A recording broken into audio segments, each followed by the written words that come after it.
नमस्कार दोस्तों, आज की कहानी है बहू रानी। हम तो तुम्हारा ही इंतजार कर रहे थे। कब से तुम्हारा इंतजार कर रहे थे। सोचा कि तुम आ जाओ, बस उसके बाद ही सब चाय पियेंगे। साथ में कुछ गर्मा गर्म पकौड़ी हो जाए तो क्या कहना। हम तो अब तक चाय पी चुके, बस सोचा कि तुम आ जाओ तो साथ में चाय पियेंगे। यह है विमला जी और उनका बेटा अनूप। यह रोज का काम है। रेनू अपने ऑफिस से सीधे घर आती है, बैग भी नहीं रखती। उससे पहले उसे यह सब सुनने को मिलता है। रेनू भी इस इंतजार का मतलब समझती थी। वह अच्छे से जानती है उसका सिर्फ इसीलिए इंतजार किया जा रहा है कि वह आए और चाय बनाकर दे, क्योंकि रेनू तो चाय पीती भी नहीं थी। सब लोग रेनू से पहले ही घर में आ चुके होते थे, फिर भी रेनू का इंतजार किया जाता था। रेनू ने बैग वहीं रखा, चुपचाप किचन में गई और फटाफट चाय और पकौड़ी बनाकर विमला जी और सबको दे दी। विमला जी ने पूछा, शाम के खाने का क्या है, आज क्या बना रही हो। मम्मी जी पहले चेंज कर लूं, फिर देखती हूँ।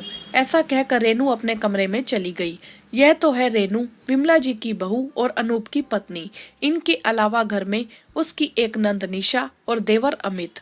निशा अभी कॉलेज में पढ़ रही है, वही देवर अमित जॉब करता है। ससुर जी है नहीं। ससुर जी के जाने के बाद विमला जी बीमार रहती हैं, इसीलिए ज्यादा काम नहीं कर पाती। निशा भी काम में कुछ मदद नहीं कराती। शाम 6 बजे तक सब लोग घर आ जाया करते थे। रेनू बाजार से सब्जियां, जरूरी सामान वगैरह खरीद कर घर आती तो 7 बज जाते थे, लेकिन फिर भी उसे यही सुनने को मिलता कि बहू, हम तुम्हारा इंतजार कर रहे थे, नहीं तो अब तक चाय पी चुके होते।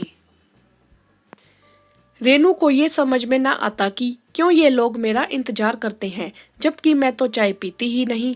जो लोग चाय भी नहीं बना सकते, वे खाने की तैयारी क्या करके रखेंगे। घर आकर रेनू को ही काम में लगना पड़ता। कई बार इतना थक चुकी होती कि मन ही नहीं होता कुछ और करने का। उस पर भी समस्या यह कि खाना समय से तो खाएं, कोई कब खा रहा है, कोई कब खा रहा है। काम करते करते रेनू को रात के 11 बज जाते थे।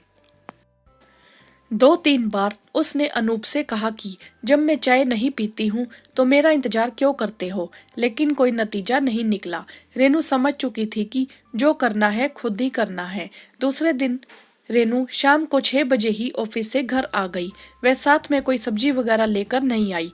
विमला जी ने पूछा कि आज तुम जल्दी आ गई, तो रेनू ने जवाब दिया कि हाँ, आप लोग मेरा रोज शाम को चाय पर इंतजार करते हो, तो मैंने सोचा कि जल्दी जाकर सबको चाय बनाकर दे दूं, जिससे आप लोगों को मेरा इंतजार ना करना पड़े।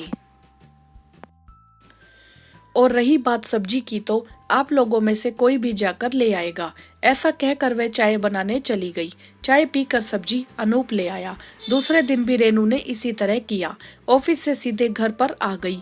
आज पनीर की सब्जी बननी थी तो पनीर लाना था। आज अमित को भेजा गया पनीर लेने। अब तो रेनू रोज ही ऐसा करने लगी और रोज ही किसी न किसी को कुछ न कुछ सामान लेने के लिए बाहर जाना पड़ता। इस कारण से कभी अनूप तो कभी अमित तो कभी निशा आपस में झल्ला पड़ते। आज भी यही हुआ। जब निशा से विमला जी ने कहा कि जाओ बेटा, पास की दुकान से दूध ला दो, तो निशा झल्ला पड़ी। क्या माँ, यह रोज रोज का तमाशा हो गया है, थक जाते हैं हम लोग, आते ही यह सब। आप खुद ही ले आया कीजिए या भाभी को बोल दिया करो। विमला जी को निशा का यूं चिल्लाना बुरा लगा। उन्होंने कहा, तुम्हें शर्म नहीं आती, इस तरह से बात कर रही हो तुम लोगों को खुद की थकावट दिखती है, दूसरों से कोई लेना देना नहीं है। बहू भी इंसान है, कोई मशीन नहीं। अमित ने कहा, पर माँ, इसमें गलत क्या है, यह तो रोज रोज का तमाशा हो गया। ठीक है, गलती मेरी है तो मैं ही सुधारूंगी। रेनू, कल से सामान तुम ही ऑफिस से आते समय लेती आना। और रही बात चाय नाश्ते की, तो चाय नाश्ता तो ये अपने आप बना लेंगे और तुम्हारे लिए भी नाश्ता बनाकर रख देंगे। ऐसा कहकर विमला जी चुपचाप अपने कमरे में चली गई और सब लोग एक दूसरे की शक्ल देखने लगे। लेकिन उस दिन के बाद से किसी ने भी रेनू से यह नहीं कहा कि हम तो तुम्हारा इंतजार कर रहे थे, क्योंकि जब तक रेनू आती थी सब लोग चाय पी चुके होते थे, साथ ही साथ खाने की थोड़ी बहुत तैयारी करके भी रख देते थे। वीडियो को लाइक करें, शेयर करें और चैनल को सब्सक्राइब भी करें। धन्यवाद।